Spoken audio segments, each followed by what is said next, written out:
6h03.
Ouvintes, boa noite, no ar com vocês mais um programa Culturas e Identidades, a história e tradição luso-afro-brasileira e muito mais.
Voltando então com o nosso programa Culturas e Identidades, nós tivemos um pequeno problema com o áudio do Rio de Janeiro.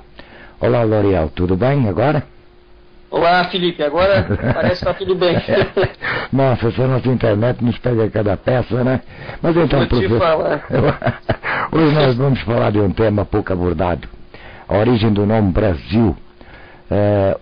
Origem que parece ter vertentes, né, que podem ser encontradas na literatura celta, na portuguesa e também na tradição indígena brasileira. Temos até referências que a Ilha do Brasil, ou mais comumente chamada a Ilha do Brasil, é uma das ilhas míticas do Oceano Atlântico ligadas à tradição brendaniana das Terras Afortunadas, terras situadas a oeste do continente europeu.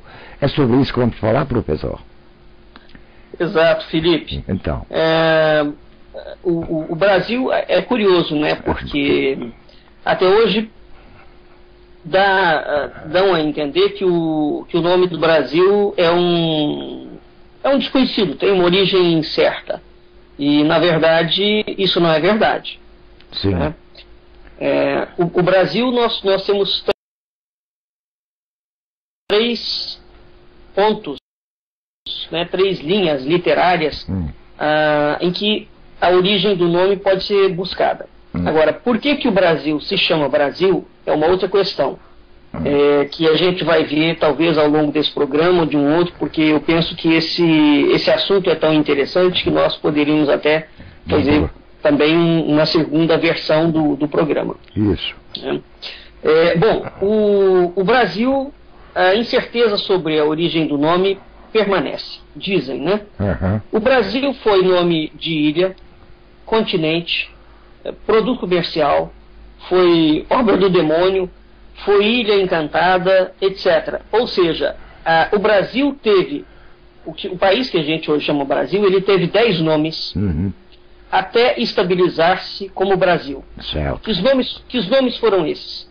Pindorama, que é o nome corrente, né, dentro da tradição indígena brasileira. Certo. Ilha ou terra de Veracruz. Terra de Santa Cruz. Terra Papagalle. Mundos Novos. América. Terra do Brasil. Índia Ocidental. Brasil com Z no século XIX e Brasil com S no século XX. Né? Então, veja que é curioso isso. Agora, documentalmente, em relação à documentação de Portugal, o Brasil nunca foi chamado de Brasil. Era, de fato, terra de Veracruz. Né?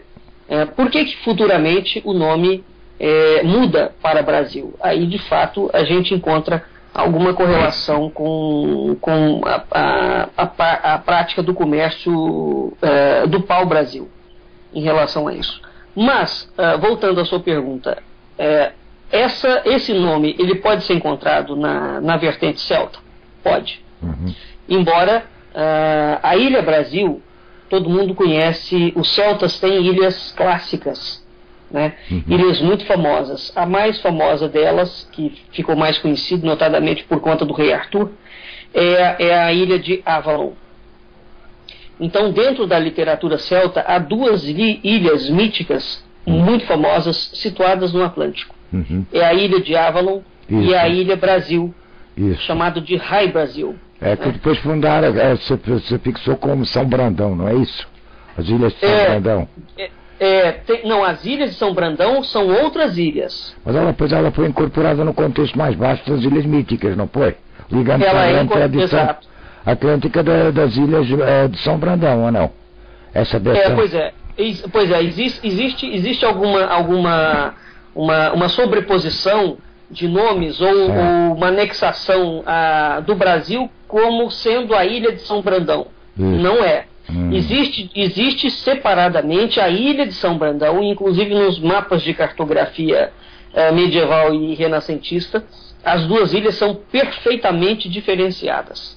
Né? Há algumas literaturas alguns estudiosos que vão sobrepor, mas na verdade não. Há a ilha de São Brandão e há a ilha Brasil. Tá? São 2 referências bem distintas. É porque São Brandão navega, né? ele vem fazer a chamada navegação de São Brandão, ele navega em direção a uma ilha mítica e fica lá durante algum tempo. A história de São Brandão também, numa outra oportunidade... É muito bonita, né? É muito bonita. É muito bonita. Vale a pena ver, porque essas ilhas míticas, para onde esses indivíduos vão, são ilhas sagradas. Né? E há todo um contexto de sacralização ligado a isso.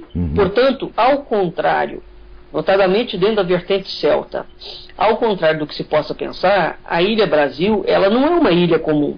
Aliás, a palavra ilha sempre designou ao longo da história dos povos, uma localidade hermética, sacratíssima. Isso. Quem morava nas ilhas eram os deuses. Os humanos dificilmente habitavam as ilhas, né? Então as ilhas eram realmente tinha uma outra proposta, que não é o objeto nesse momento aqui, mas também esse é um assunto ligado ao nome do Brasil, que vale a pena efetivamente nós remetermos a esse assunto. Isso. Por quê? Veja, Felipe, nós começamos Culturas e Identidades abordando aspectos de cultura simbólica, né? E até hoje a gente analisa essa cultura simbólica. Isso. Ora, o Brasil durante muito tempo foi identificado com o paraíso perdido, né? E existe um livro que tanto o Gandra quanto nós estamos preparando. Esse livro nunca foi traduzido para o português moderno, que é um livro das tribos perdidas de Israel. Né? Então nós vamos traduzir esse livro. Um dos indivíduos que falam, que identificam as tribos perdidas de Israel com o Brasil, por exemplo, é o padre Antônio Vieira. E há, claro, muitos questionamentos em relação a isso. Por quê? Porque efetivamente não se lê novamente, aquele procedimento da academia de não ler os textos sagrados dentro do contexto no qual ele se insere. Isso. Não é? Então, se a tradição católica tem uma imagem de ilha, aquela imagem de ilha ela tem que ser anexada à tradição católica. Exato. Por mais que eu tenha uma leitura histórica, teórica, diferente sobre aquilo ali. Mas o contexto dela é de sacralização. Então é dentro desse contexto que a gente tem que analisar. Mas vamos analisar. Então nós temos, em primeiro lugar, há muito poucos trabalhos do Brasil que falem sobre a origem do nome Brasil. Curiosamente, isso não é objeto de interesse dos próprios brasileiros. Por incrível que pareça. Exato. Até porque não são muito de ir a fundo nas questões, né? E então se fez aquela ideia do pau-brasil e foi embora. Porque sempre ficou aquela ideia de que Portugal chega aqui por acaso, né? Tem sempre uma atitude de descaso em relação a história brasileira, a forma como a coroa portuguesa se movimenta aqui dentro. Então, de certa forma, mantém-se dentro do pensamento coletivo, e isso é muito ruim para os nossos alunos. Né? É muito ruim para os professores, porque nós temos uma publicação chamada Ilha Brasil, que nós fizemos em conjunto, são alguns autores, e está disponível no Cadernos da Tradição. É uma publicação científica, onde nós abordamos exatamente o tema da Ilha Brasil, damos referências bibliográficas, porque o Brasil carece desse tipo de literatura. Nós estamos com um probleminha de comunicação. Sobre a própria origem do nome mesmo. Oi, Felipe. Oi, pode falar. Está ouvindo aí? Estou ouvindo, sim. Estou ouvindo, sim. Alô, estou ouvindo. Bom, pode. Então, nós estamos com um pequeno problema de comunicação, mas vamos lá, vamos continuar. Alô? Bom, voltando à questão da origem celta do nome Brasil. Há alguns historiadores que refutam essa tese, porque o Brasil é anexado como pertencendo o nome Brasil oriundo da tradição celta. Essa é uma teoria que vigorou no século XIX, né, da historiografia do século XIX. Isso é um fato. É a partir do século XIX que ela é introduzida à vertente celta. Mas antes do século XIX, esta ilha sempre existiu ligada à literatura portuguesa. E ligada, notadamente, à literatura galaico, né, à literatura celta. E há algo que também até hoje não foi devidamente estudado, que é como é que essa literatura de fundo celta penetra na tradição historiográfica portuguesa. Por que razão essa literatura penetra na tradição historiográfica portuguesa? Esse seria um fator muito interessante para nós analisarmos. né? Porque quando nós vamos olhar, e essa literatura ela está ligada, entre outras coisas, aos mitos de navegação e às histórias de cavalaria. Ora, ambos os ciclos, tanto as histórias de navegação quanto os ciclos de cavalaria, estão diretamente conectados à atuação tanto da Ordem do Templo quanto da Ordem de Cristo. Por conseguinte, e isso aparecendo também nos mapas de cartografia, ora, quem dominava os mapas de cartografia, o segredo náutico em Portugal, naquela altura, muito antes dos descobrimentos, sempre foi, como nós vimos ao longo de vários programas, uma prerrogativa da Ordem do Templo. Né? Por conseguinte, se o nome Brasil vai aparecer nos mapas de cartografia, com toda certeza, nós podemos quase que afirmar que esse era um conhecimento da tradição iniciática da Ordem do Templo e da Ordem de Cristo, que é transmigrada depois para a Ordem de Cristo. Mas como nós vimos que, em razão daquele incêndio criminoso que o Frei Antônio de Lisboa manda incendiar o convento de Cristo, está lembrado disso? Sim. Nós tocamos nessa história? Isso. Pois é. Quando ele manda incendiar o convento de Cristo, perdeu-se uma documentação que é absolutamente impossível de ser recuperado. Porque ele teve uma atitude semelhante ao incêndio da Biblioteca de Alexandria.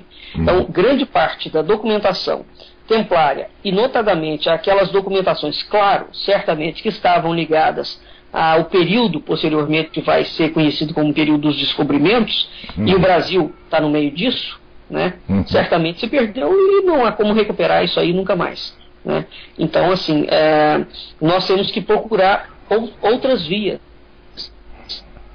para fazer esse tipo de pesquisa. Mas, então, na origem celta, a primeira pergunta que nós podemos pressentir, no Brasil tem uma professora da Universidade Federal de Uberlândia, chamada Ana Donardi. A professora Ana Donardi, ela é doutora em literatura celta. É a única doutora no Brasil em literatura celta, em matéria brendaniana, que é essa matéria que antecede os ciclos da navegação de São Brandão. Né? Então essa mulher é uma sumidade. E ela publicou um artigo, e também ela escreve para a nossa revista a matéria do tema da Ilha Brasil, onde o artigo dela chama O Outro Mundo dos Celtas Atlânticos e a Mítica Brasil, Ilha dos Afortunados, Primeiras Abordagens. Esse é o trabalho dela, que ela publicou, né, conosco, e publicou anteriormente também. E é um trabalho completamente diferente. A Marilena Chauí tem um trabalho sobre a Ilha Brasil, o Jaime Cortesão também publicou alguma coisa sobre a Ilha Brasil, mas essa vertente celta sempre escapou. E dentro disso aí, inclusive, tem alguém até que afirma que a presença desta ilha mítica na cartografia fixa ao topônimo é uma data muito anterior a 1500. Com certeza, não. A Ilha Brasil é uma realidade na tradição celta. Ela é uma realidade nas cartografias. Essa ilha aparece em vários mapas de cartografia antes de 1500. Mas tem autores, inclusive, que chegam a afirmar que isso aí invalida toda a teoria que o nome estaria ligado ao vermelho do pau-brasil. Completamente. Tá. Completamente. O nome não tem nada a ver com a matéria pau-brasil. Nada. Né? Porque o nome já existe no contexto celta. E ele existe na tradição, nós vamos falar depois, na tradição nativa brasileira também. Né? Então, a origem céltica do nome Brasil, primeiro que é incontestável. Essa palavra existe, sim, na tradição celta. Ora, por outro lado, o que as nossas escolas ensinam? Né? Que o nome Brasil vem de brasa. Porque Brasil viria do pau-brasil, que é vermelho, é a cor vermelha da madeira nativa do Brasil. E a resposta clássica que se dá é essa. O nome Brasil tem a sua origem devido ao intenso comércio de pau-brasil que foi feito. Que é uma madeira de cor avermelhada, né, que é designada pelo vocábulo de brasa. Por sua vez, então, o nome da colônia portuguesa naquela altura, nos documentos e nas crônicas, primeiro, como nós falamos, é Terra de Santa Cruz. E não é colônia, é província. Né? Então, a província de Santa Cruz, então sabe-se que a longa data que essa explicação de que o nome Brasil vem do pau-brasil não é uma explicação boa. Por quê? Desde o século XIII, os mapas de cartografia medieval assinalavam essa ilha mítica Brasil, Rai Brasil, na mitologia celta, situada no extremo oeste da Irlanda. E ao longo dos séculos, o que vai acontecendo? Essa ilha Brasil, esse Rai Brasil, ela vai sendo deslocada dos mapas até chegar à costa do que hoje nós conhecemos como América do Sul. Até chegar às costas do Brasil. Então é interessante isso, porque mesmo o Brasil descoberto, a ilha mantém-se. Entendeu? O nome existe. Porque alguns, inclusive, falam que essa ilha Brasil, ela foi se deslocando, bem dentro da mitologia grega, né?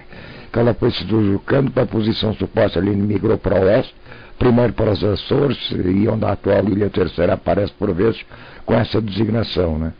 Isso muito antes de 1500. Já a Península Fronteira, a cidade de Angra, ostentava o nome também do Monte Brasil, que ainda mantém hoje, né? Ainda mantém. Ainda mantém. Então você veja, e há pesquisadores, por exemplo, que falam que o pau-brasil, por exemplo, não é da costa da África. Que os Açores não têm pau-brasil, a Madeira não tem pau-brasil. Então, portanto, este nome, que é celta. Não tem nada a ver com o pau-brasil. Não tem nada a ver com a tradição portuguesa ou anterior à tradição portuguesa que está presente ali, por exemplo, nos Açores e na Madeira. Isso.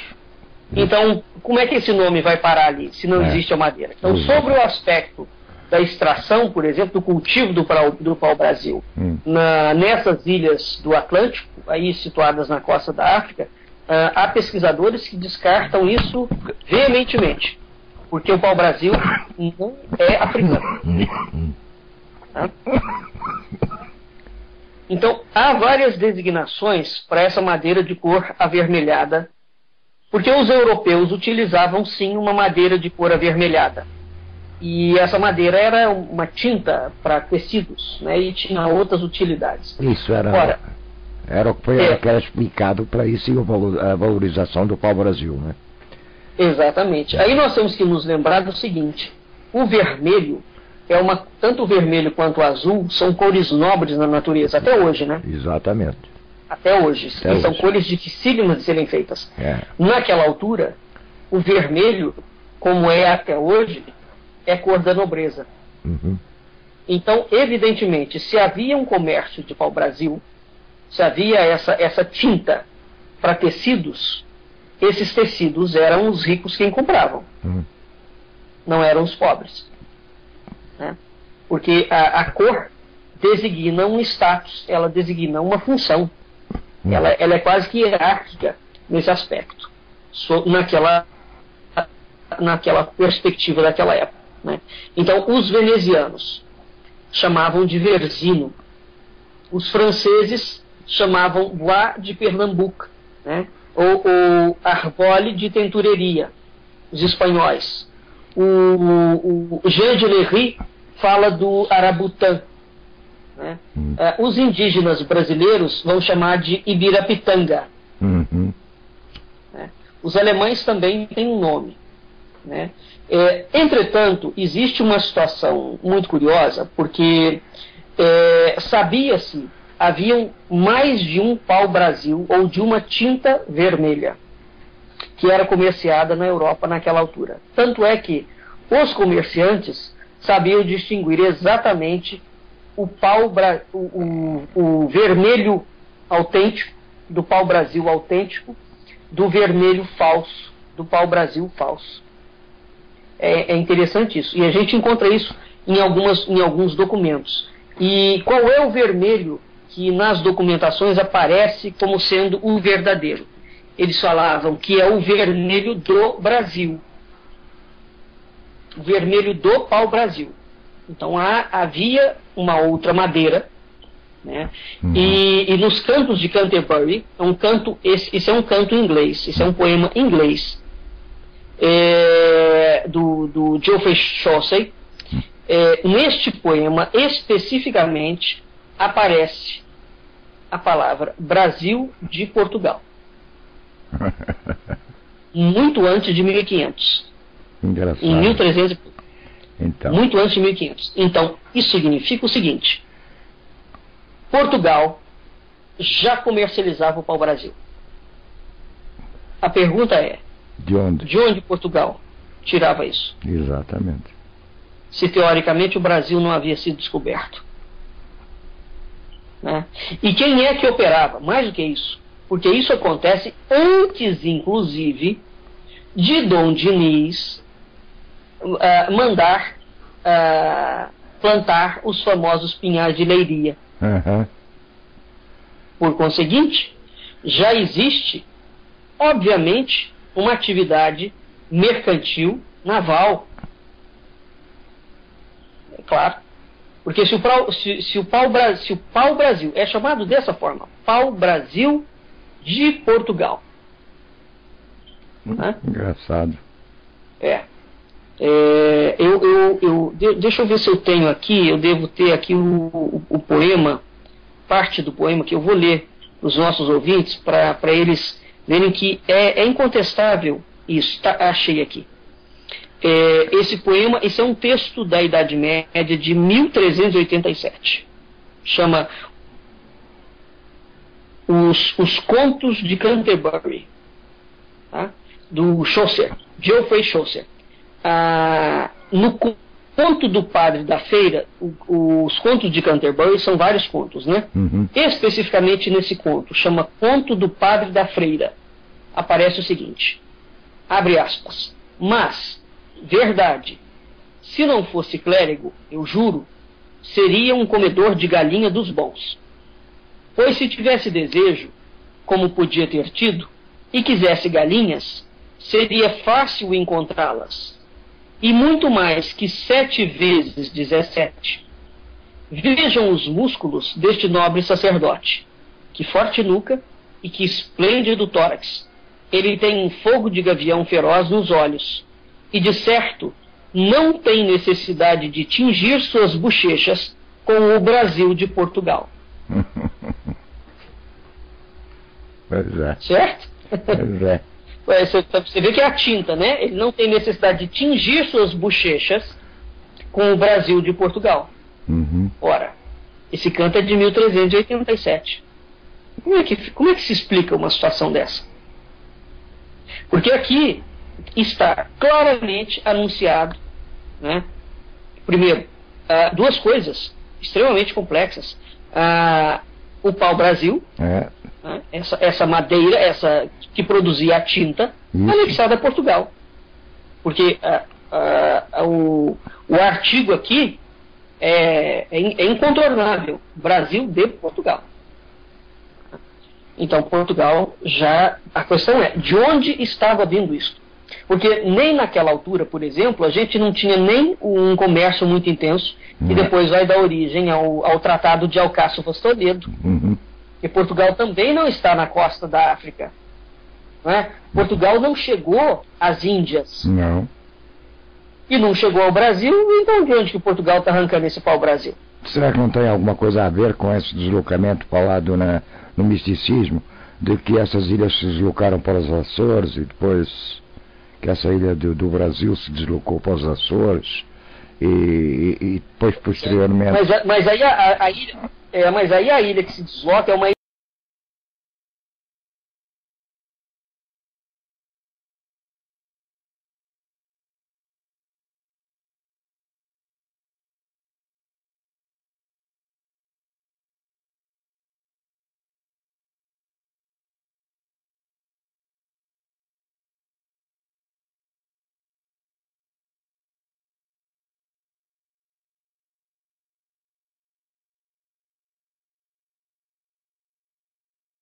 mítica. Exato. Né?